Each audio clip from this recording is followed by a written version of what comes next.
So you want to do research at a museum but don't know where to start? Exploring your local resources can help to enhance your project and connect you with the history community.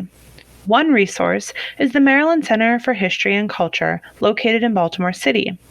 In this video, you'll learn how they can help to support your National History Day research.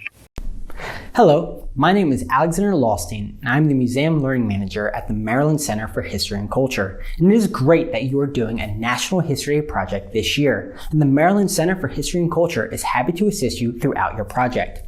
The Maryland Center for History and Culture has 15 exhibits focused on Maryland and national history, contains a library with over 7 million primary and secondary sources, many of which can be accessed for research, and around 400,000 objects.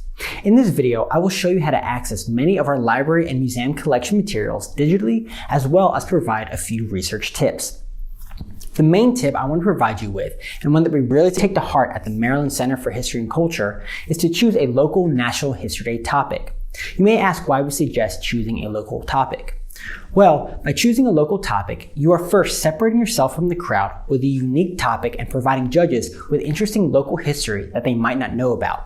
Maryland is called America in miniature, and many of her local stories can be put into national context. Second, there are also a lot of great sources that are easier to access locally, and local and state historical societies are happy to provide you with these resources. And finally, it connects you to your city and state story and can mean more to you. So, you have your topic. How can we help you find materials? Well, the Maryland Center for History and Culture has many great online resources available. The first is called Digital Collections. Digital Collections allows you to see items that we have digitized. It contains images and information of many items ranging from paintings to flags to letters. To access Digital Collections, visit our website and hover over Online Resources. From there, you will see Digital Collections in the drop-down menu. Click on that and you will be taken to the database's main page. From here, you are greeted with the most recent additions to the database, a search bar at the top, and buttons to filter your results on the left. Say I was doing a National History Day project on the suffrage movement in Maryland. In the search bar, if I type in suffrage, I will see every item currently digitized in our collection relating to the suffrage movement. Now, if I only want to look at suffrage documents from the 1900s, I would click on the 1910 to 1919 on the date filter. Let's look at the Maryland Suffrage News. This page for the Maryland Suffrage News provides me with a better photo that I can zoom in on and save by right-clicking. It also includes the description, date, creator, and at the bottom, the rest of the citation information. You are more than welcome to save these images and use them, but please make sure to cite the Maryland Center for History and Culture. You can reach out to us for proper citation information.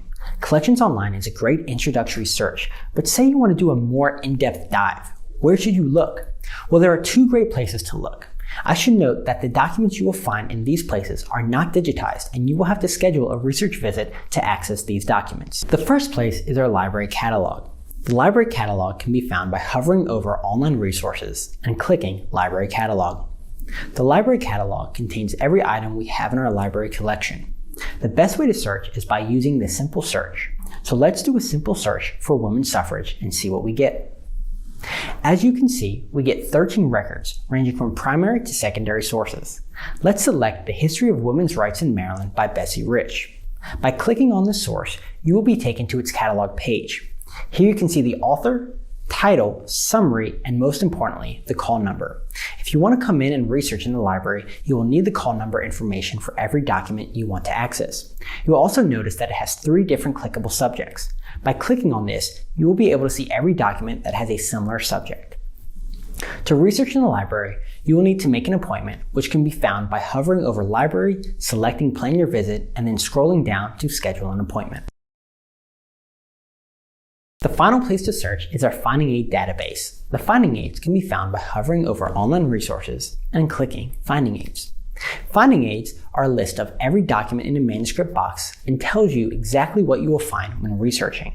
Again, doing a simple search will be the easiest way to start. Let's say this time we want to search for anything containing the word music.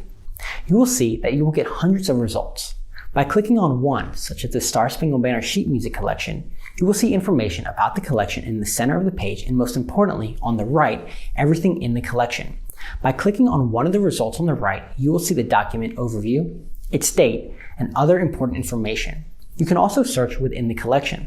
What is really great about the Finding Aid search is that it provides you with pre-made citations for every individual item by clicking Citation, and you can also request the document for research by clicking on Request and filling out the information. This is a great resource for in-depth researching. The 3 databases I showed you are great resources for researching your National History Day project, and we want to help you any way we can. If you have any questions or would like to discuss researching further, please feel free to reach out to the Maryland Center for History and Culture. Contact information will be at the end of this video. If you find a museum that you think might have resources to help support your History Day project, reach out to the museum by email or call the site. Even if their database isn't published online, someone at the museum will know how their collections are organized and can help you access the information you're looking for. Doing research can be overwhelming, so you will want to make the most of your visit. Make sure you plan ahead. What are your goals during your visit? Do you want to look at a specific item or do general research on a topic?